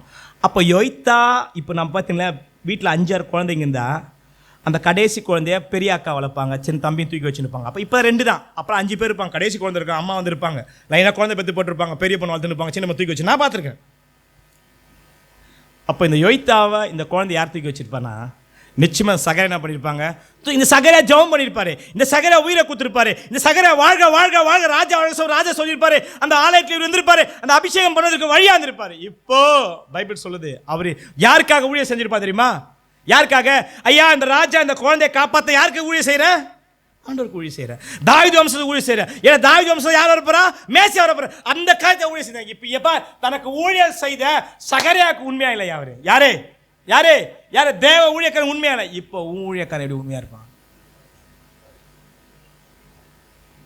நான் ஒருத்தர் சொன்னேன், நீ சபையில் உனக்கு செஞ்ச காரியத்துக்கு நீ உண்மை இல்லைன்னா உலகத்தான் உனக்கு என்ன இருக்க மாட்டான். உன்னை அழைக்கப்பட்ட மனுஷனுக்கு உன்னை நீ உண்மையாக இல்லைன்னா, நம்மளை ஒருத்தர் போயிட்டு சொல்கிறேன், நான் சொன்னேன், நீ எங்களுக்கு உண்மை இல்லைன்னா நான் உங்களுக்கு எல்லாமே உண்மையாக தான் இருந்தோம், எங்களுக்கு உண்மை இல்லாமல் போயிட்டாரு. எதோ ஏன் நம்பி போனார்னா, நமக்கு தான் பணம் வந்துச்சு, வேலை வந்துச்சுன்னு போனார். இன்றைக்கு நல்லா இருக்கும், ஒரு நாள் மாறும்போது அழும்போது உனக்கு சகாயமோ இறக்கமும் கிடைக்காது. இந்த மனுஷன் இந்த கொஞ்ச நாள் ஒரு நாள் 2 நாள் படுக்கையில் விட்டு போனாங்களே, உடனே கொல்லவங்க அவங்க புறப்பட்டு போய் சொல்ல டைம் கர்த்தர் எனக்கு உடனே சாவடிக்க மாட்டார். ஒரு வாரம் வச்சுருப்பேன். ஏன் நம்ம வச்சிருப்பாரு? Guilty conscious. இதுக்கெல்லாம் காரணம் யார்? யோய்த்தா சொல்லும்போது என் ராஜபாரியம் ஸ்ட்ராங்காக இருந்தது. இன்னைக்கு நான் கொத்தப்பட்டு வெட்டப்பட்டு அவமானப்பட்டு நிந்திக்கப்பட்டு படுக்கிலேருந்து எழுந்துக்க முடியாமல் போது அழுது அழுது அழுது அழுது அவங்க உணர்த்து. எந்த ஒரு மனுஷன் விழும்போது தான் என்ன பண்ணுவாங்க? அழுது அழுது அழுமா. அந்த நேரில் எந்த ஊழியக்காரனும் திடசாட்சி அன்னைக்கு வந்தாங்க திடசாட்சியை திருப்புறதுக்கு எழுதிருக்கா? விழுந்து போகும் நிற்கும் போதே நீ மரம் திரும்ப விட்டால் பிரதர் த காஷன், விழும்போது கர்த்தர் அனுப்ப மாட்டார்.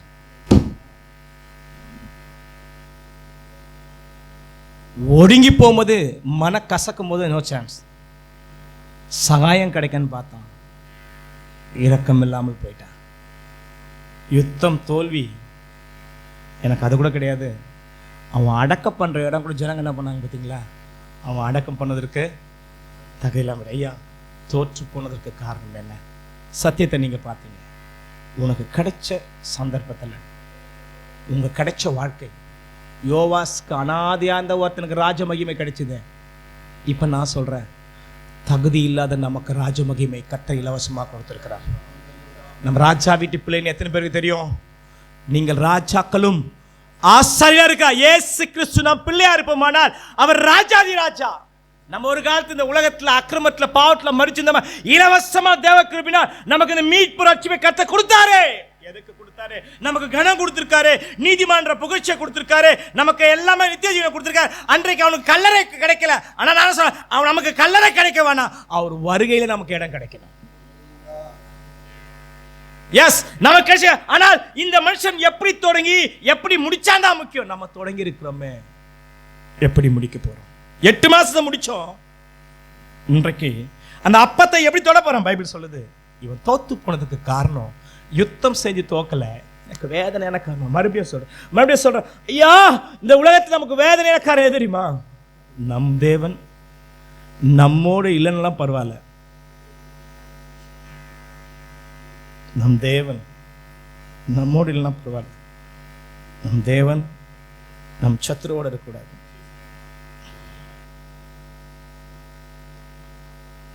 தேவன் அவரோட இல்லைன்னு சொல்லி தோல்வி கிடையாது. தேவன் சீரியருக்காக உதவி செஞ்சிட்டாரு.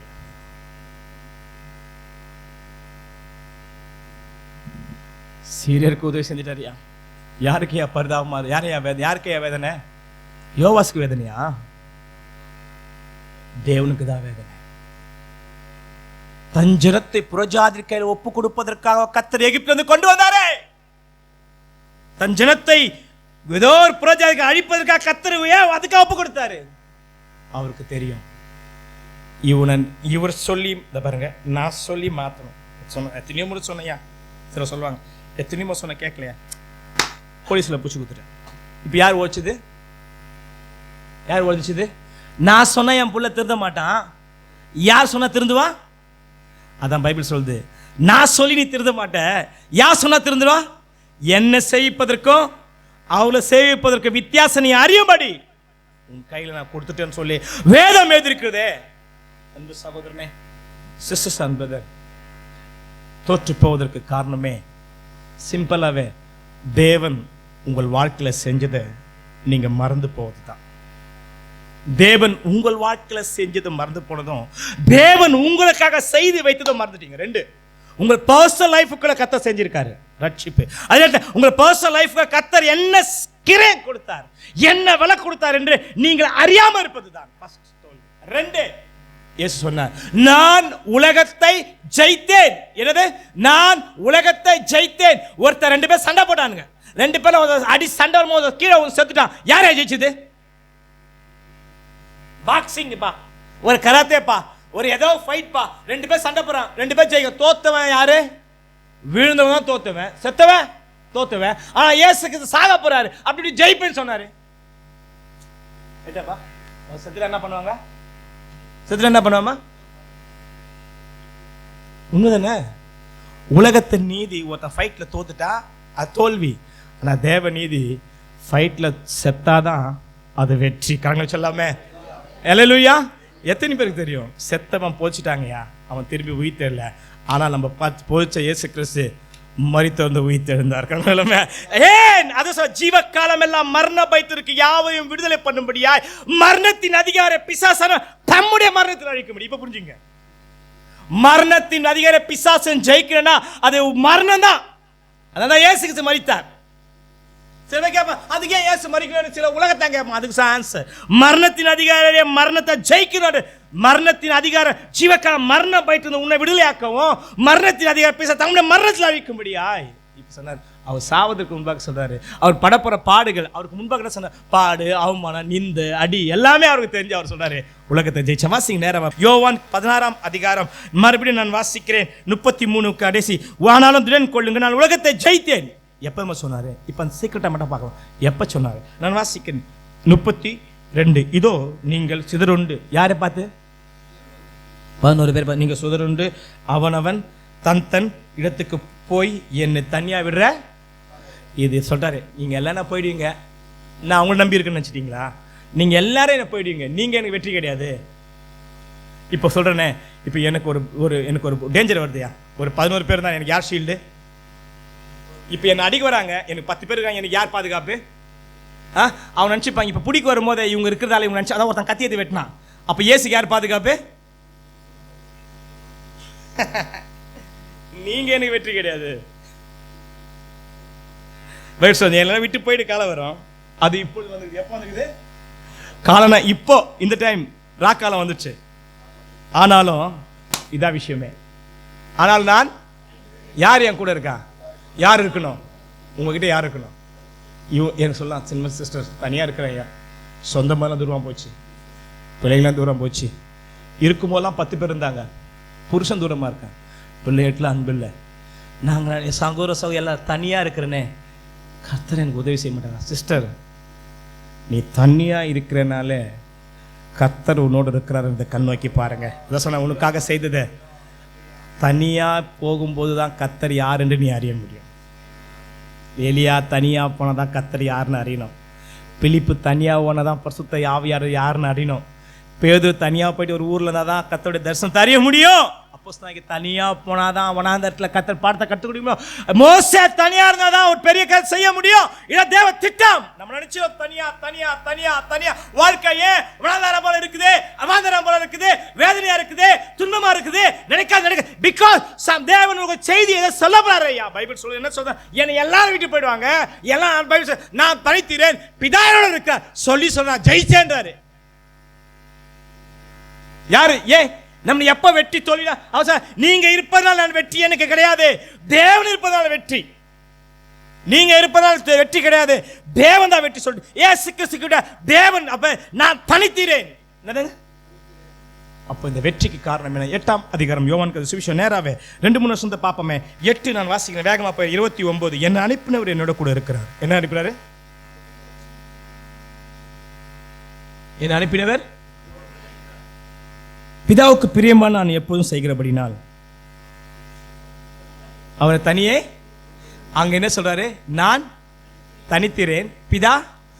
அது என்ன ஜெயிச்ச அந்த காடம் நமக்கு கற்றுக் கொடுக்குது. இயேசுவின் வெற்றி இன்னைக்கு நம்முடைய வெற்றியா மாறணும்னா, தம்பி மாறணும்னா, அம்மா பிள்ளைங்களா இல்லை கைவிட்டாங்க, எனக்கு யாரும் இல்லை, உங்க வெற்றி மாறணும்னா ஏசு என்ன செஞ்சார்னா அங்க சொல்ற, நான் தனியா இருக்கிறேன், பிதா என்கிட்ட இருக்காரு. அங்க அதான் சொல்ல. இங்க என்ன சொல்றாரு?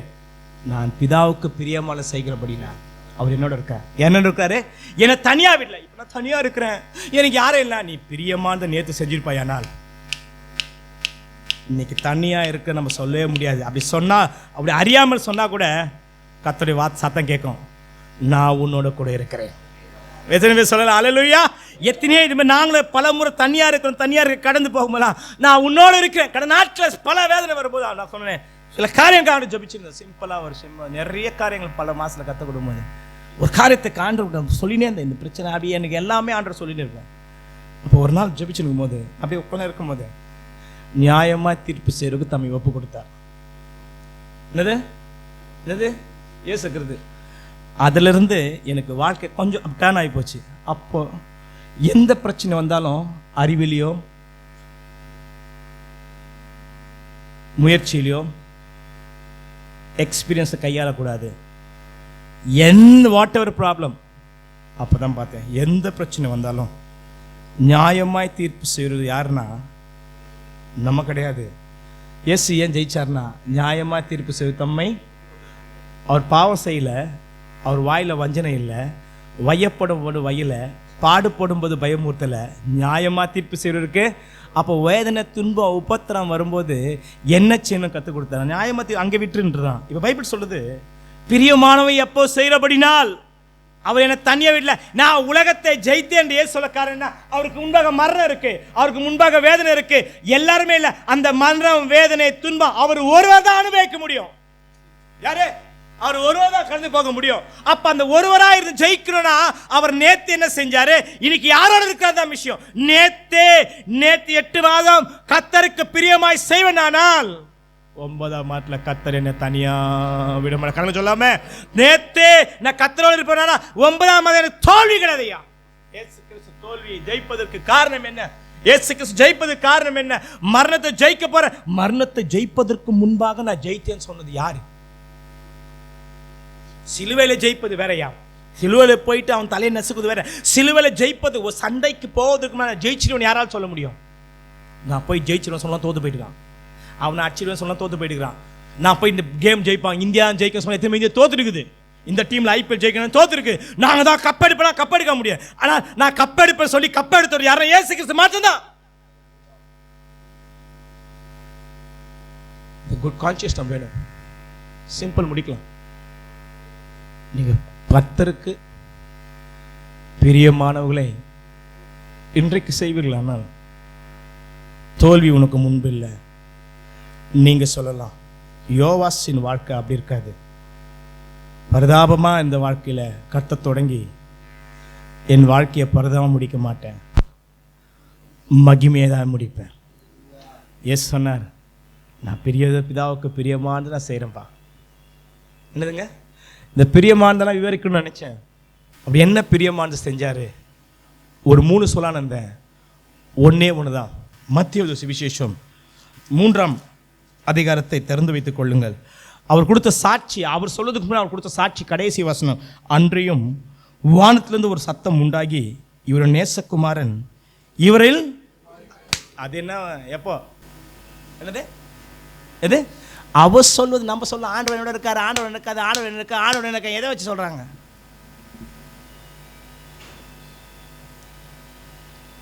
தேவனே சொல்றாரு, நான் அவரோட இருக்கிறேன், அவரை நேசக்கும், அவரில் பிரியமா இருக்கிறேன்.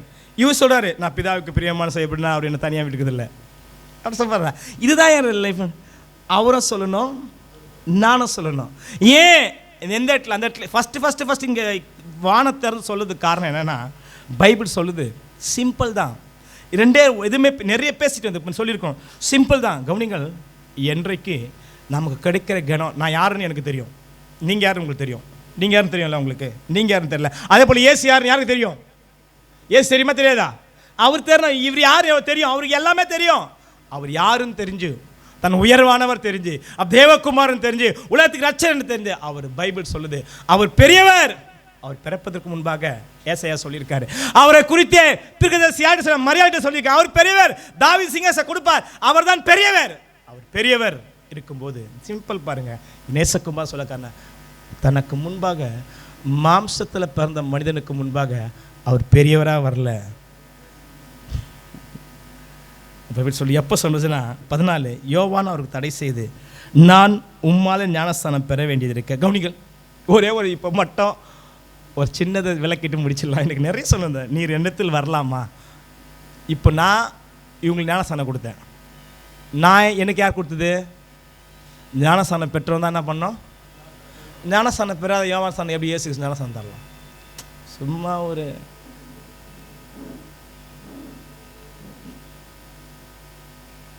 இங்கே வந்து பாட்டு பாடி துதிச்சு ஆராதிக்கணும். ஞானஸ்தானம் நம்ம பாவமணி பெற்றோம் தான் பாடணும். சினிமா நடிகர்லாம் இங்கே கொண்டு சேர்க்க மாட்டோம். ரட்சிக்கப்பட்டவன் நீதிமான் ஏழையாக இருந்தாலும் ரைட்டுங்களா? ஏன் சொன்னார், நான் உம்மால பெருமுக்கு. அப்போ சொன்னார், இப்பொழுது இடம் கொடு. என்னது? இப்படி எல்லா நீதியும் நிறைவேற்றுவது இஸ் கரெக்டா? அது எப்படி கரெக்டு? இது பைபிள் கரெக்டு. சும்மா லாஜிக்காக பேசலாமே, சும்மா யார் நீதி நிறைவேற்ற போகுது? யோவான் ஸ்நானகனா இயேசு கிறிஸ்துவா? யாரோட நீதி நமக்கு கிடைக்க போகுது? யாரோட நீதினா பாவ மன்னிப்பு பெற போகிறோம். அப்போ என்ன சொல்லிக்கணும் அவரு? இப்படி எல்லா நீதி நிறைவேற்றுறது எனக்கு கரெக்ட், அதான் சொல்லியிருக்கணும். அப்படி ஏது இந்த தப்பே கிடையாது. என்ன சொன்னார்? நமக்கு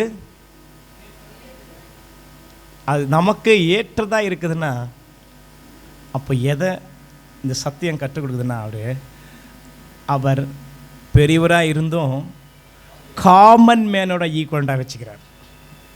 உங்கள் வாழ்க்கையில் நீங்கள் யோசிச்சு பாருங்களேன். தோற்று போவது காரணம் தெரியுமா? தேவன் உன்னை வாழ்க்கையை குப்பையிலேருந்து தூக்கி எடுத்து, யோவாசை போல் அனாதையாக இருந்த உனக்கு கர்த்தர் வாழ்க்கையை கொடுத்து உயர்ந்த பிறகு அதை வச்சு நீ கம்பேர் பண்ணுற. கர்த்தர் யார் நம்ம நேசிக்கிறாரு? எந்த மனிதன் தன்னை தாழ்த்துக்கிறானோ அவன் உயர்த்தப்படுகிறான். கரெக்டாக சொல்லாம ஏன் இந்த நீதி நமக்கு ஏற்ற நீதி இருக்கே சொல்லும். ஆனால் ரேசனாவ எனக்கு ஏற்ற நீதி, எஸ் அவன் சொன்னது ரைட். பிகாஸ் நமக்கு ஏற்ற நீதி ரெண்டு பேரை நீங்க வச்சு பாருங்க. இன்றைக்கு நான் சொல்றேன், நேற்று தான் சத்தியத்தை தியானிச்சேன். ரெண்டு பேர் பைபிள்ல 3 பேர் தான் முக்கியமானவங்க. புதிய ஒன்று இயேசு கிறிஸ்து. அவர் பாவிகளுக்காக மரிப்பதற்காக, நியாயப்பிரமாணம் நிறைவேற்றுவதற்காக பிறந்தார். இதான் விஷயம். அவர் நமக்காக மரிப்பதற்காக பிறந்தார். எல்லாரும் பிறக்கும்போது மரிக்கிறோம், அது விஷயம் வேற. பாவத்துக்காக மனுஷனுக்காக மரிப்பை இயேசு பிறந்தார். மரியாள் இயேசுவை சுமந்து எடுப்பதற்காக மரியாளுடைய பிறப்பு. ஆனால் யோவான் பிறப்பு என்ன தெரியுமா? இயேசு கிறிஸ்துக்காக மரிப்பது தான் யோவான் பிறப்பு. இயேசு கிறிஸ்து நமக்காக மரிச்சாரு. ஆனால் யோவான் யாருக்காக மரிச்சாரு? ஏன் ஐயா யாருக்காக மரிச்சாரு? ஐயா உலகத்தின் பாவத்துக்கு இயேசு ஏன் ஏன் சொன்னார்? சிறுவத்தில் பிறந்தவங்க யார் பெரியவன்? யோவான் விட பெரிய. காரணம் என்ன தெரியுமா?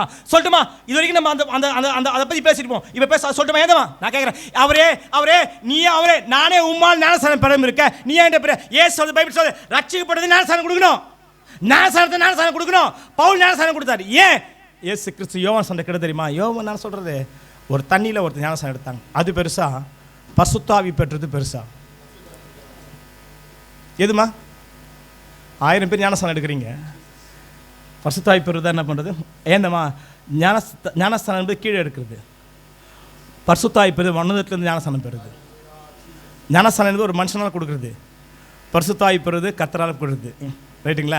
இவருடைய வாழ்க்கை எப்படி ஞானஸ்தானம் சொல்லிட்டு பார்க்க எடுத்துக்கொள்ளுங்க. 2 நிமிஷம் பார்த்துட்டு ஏன் அப்படி ஏற்றா சொல்லிட்டு, ஏன் அந்த மனுஷன் பெரியவன் சொல்லிட்டு 2 நிமிஷம் பார்க்கலாம். 1 லூக்காடிய சுவிசேஷம் 1ஆம் அதிகாரம் நான் வாசிக்கிறேன், எடுத்துக்கொள்ளுங்க. எல்லாம் 41ஆம் வசனம். எலிசபெத் மகளுடைய வார்த்தையை கேட்டபோது அவளை வயிற்றில் இருந்த பிள்ளை துள்ளிட்டு.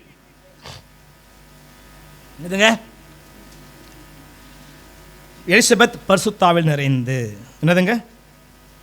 ரைட்டுங்களா? இப்போ 35 வாசிக்கிறேன். தேவதூதன் அவளுக்கு பிரதித்துவமாக, பரிசுத்தாவி உன்மேல். யார் இது? மரியாள். ரைட்டுங்களா? மரியாளுக்கு நம்ம. ஆனால் இப்போ பாரு, எலிசபெத் 40 சகர வீட்டுக்குள் பேசி எலிசபெத்தை யார்? மரியாள் வாழ்த்தும் போது, எலிசபெத் மரியாளோட வார்த்தையில் கேட்டபோது வயிற்றில் குழந்தை, 6 மாதம் குழந்தை துள்ளுமா? குழந்தை பெற்றவங்களாம் சொல்லுங்களேன். வயிற்றில் குழந்தை இடிக்குது, 7 மாதம் 8 மாதம் தான் இடிக்கும் இல்லைம்மா? 6 மாதம் இடிக்குமா? குழந்தை இருக்காது, 6 மாதம் கொஞ்சம் தான் இருக்கும். என்ன பார்த்தோம்? 6 மாதம் பிள்ளைக்கு எப்படி துள்ள தெரியும்? 7 மாதம் குழந்தை 8 மாதம் குழந்தை பிறக்கும் போது தான் உதைக்குது சுற்றுதுன்னு சொல்லுவாங்க. ரைட்டா? நம்ம 2 குழந்தை வீட்டில் 4 குழந்தை 5 குழந்தை நம்ம வீட்டில் இருந்தால் இடிக்குது உதைக்குது காட்டிருப்பாங்க. ரைட்டா? இது எங்கே துள்ளிச்சு தெரியுங்க? நல்லா கவனிங்கள். நான் இப்போ பேசுகிறேன். மரியாள் வந்து வரான். மரியாளுக்கு எப்படி அபிஷேகம்னா பரிசுத்தாவி மேலே வரும். சாதாரண மனுஷன் என்ன பண்ணுங்களா? இந்த அபிஷேகம் பரிசுத்தாவி வந்து இந்த பரிசுத்தாவி தான் அந்த அம்மாவுக்கு வித்தா மாறிச்சு. எது மாறிச்சு? இதான் வித்து. பைபிள் சொல்லுது, தேவனால் பிறந்தவன் பாவம் செய்யான், ஏன்னா அவள் வித்து அவனுக்குள்ள தரித்திருக்கு. இந்த பரிசுத்தாவி வந்தவனே இந்த அம்மா பரிசுத்தாவி பெற்று அந்த ஆவி பாருங்க, பரிசுத்தாவி அந்த ஆவி பெற்று அந்த ஆவி தான் அந்த அம்மாக்கு என்ன போச்சு? இயேசு கிறிஸ்து வந்துச்சு. ஆனால் எலிசபெத் எங்க ஆவி பெற்றாங்க? நான் சொல்லட்டுமா? இப்போ எலிசபெத் 6 மாதம் குழந்தை. ரைட்டுங்களா? இப்போ மரியாள் வயிற்றில் யார் இருக்குது? இயேசு இருக்காங்க. மரியாள் வயிற்றில் யார் இருக்குது? ஏன் மரியாளுக்கு வயிற்றில் யார் இருக்குது? இப்போ மரியாள் இப்போ நான் பிரசங்கம் பண்ணுறேன்னே, சாதாரண பிரசங்கம் எங்களை பண்ண வித்தியாசம்னு கேட்பாங்க. ஐயா அவன் அபிஷேகம் பரிசுத்தாவி பெறாதவனும் மாம்சமாக இருக்கும், ஆவி பெற்றவனு வாசம் எப்படி இருக்கும் கேளுங்க. காரணம் என்ன சொல்லுவாங்க? சில நேரத்தில் பரிசுத்தாவி பெற்றவனுக்கும் பரிசுத்தாவி பெறதுக்கும் வித்தியாசம் இருக்கும். நான் சாதாரணமாக இப்போ உள்ள உள்ளது யாரு? தேவகுமார். வாயிலிருந்து வரப்போது எது? இந்த அம்மா வாழ்த்து சொல்லும்போது துள்ளிடுச்சுன்னா, இப்போ அந்த குழந்தை எப்போ நம்ம அபிஷேகம் பெற்றது? நல்ல கவனிங்கள். ஃபஸ்ட்டு இந்த 6 மாதத்தில் வயிற்றில் அபிஷேகம் பண்ணப்பட்டது எதுனா யோவான். இப்போ பாருங்களேன், அந்த அபிஷேகம் பண்ணப்பட்ட பிறகு அந்த அம்மா குதிக்கலை. அந்த அம்மா எப்போ ஆவியில் நிறைஞ்சாங்கன்னா, ஆவி தான் ஆவியை உயிர்ப்பிக்கும், ஆழந்தான் ஆழம் கூப்பிடும். இப்போ இந்த ஆவி அங்கே தொட்டு துள்ளும் போது இந்த சரீரம் ஆவியில் துளிச்சு ஆவியால் நடத்தும் போது ஆவியில் நிறைய முடியும். பரிசுத்தாவி நடத்தும் போது என்ன பண்ண முடியும்? அப்போ ஆவிதான் ஆவி துள்ளும். இந்த அம்மா வாழ்த்தும் போது கத்தர் அது துள்ளிடுச்சா அவங்க அம்மா நிறைஞ்சாங்களாம். இப்போ சொல்லுங்க, எலிசபெத் பரிசுத்தாவி பெறுறதுக்கு யார் காரணம்? அதான் சொல்லுது, ஸ்ரீட்டில் பிறந்தவன் யோவான் காட்டிலும் யார் மேல? யோவான் பிறப்பே 30 வருஷம் தான். யோவான் பிறப்பே தீர்க்கதரிசனம் தான். யோவான் இயேசு கிறிஸ்து தோழனாக ஒரு முன்னாடி இருக்கணும், போய் அவருக்கு முன்னாடி தீர்க்கதரிசி வழியில செவி பண்ணும்படியா தேவன் தெரிஞ்சுக்கிற ஒரு மனுஷன். அவர் தீர்க்கதரிசனம் சொல்லல, ஆனால் அவர் தீர்க்கதரிசி. இப்போ யோவான் பிறப்பே சின்ன வயசுல அவங்க அப்பா அம்மா லேட்டா பிறந்தாரு, சீக்கிரமா அவங்க அப்பா அம்மா செத்துட்டாங்க. அவர் ஆசாரியனா எருசலேம் இருக்க வேண்டிய ஒரு தேவசத்துக்காக எங்க இருந்தார்? வனாந்தரத்துல காத்திருந்தார். ஐயா இயேசு கிறிஸ்து வந்த உடனே அவர் கதை முடிஞ்சு போச்சு. 3 மாசம் தான் இயேசு வந்தாரு. அவர் உயிரோடு இருக்க வரைக்கும் இயேசு கிறிஸ்து வெளியே போய் சத்தியம் சொல்ல முடியாது. ஏன்னா யோவான் ஒட்டியுமாயிடும். அப்போ யாருக்கு முடிவுக்கு வரணும்? இப்போ சொல்லுங்க. பிதா யோவான் சாகணுன்ற அனுமதிக்கு காரணமே அவர் செத்தாதான் இயேசு கிறிஸ்து மினிஸ்ட்ரி பரவும். இப்போ அவர் யாருக்காக செத்தாரு? இப்போ சொல் ரைட்டா? நமக்கேற்ற நீதி. நானும் உலகத்தின் பாவத்துக்காக மறிக்க போகிறேன், நீ எனக்காக மறிக்க போகிற. நமக்கேற்ற நீதி. He humbled himself. அவை தாழ்த்தினார். பரலோகம் சொல்லுது நேசகுமாரன். இப்போ இயேசு சொல்கிறார், பிரியமான பிதாவுக்கு நான் என்ன செய்கிறீங்க? என்னை தாழ்த்துறேன்.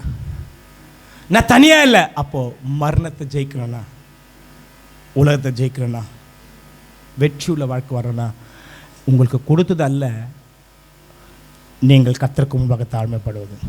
நீங்கள் எவ்வளோ கொடுப்பதல்ல, நீங்கள் எப்படி வாழ்கிறீங்கன்னு தான். கண்களை மூடி நாம் ஜெபிப்போம்.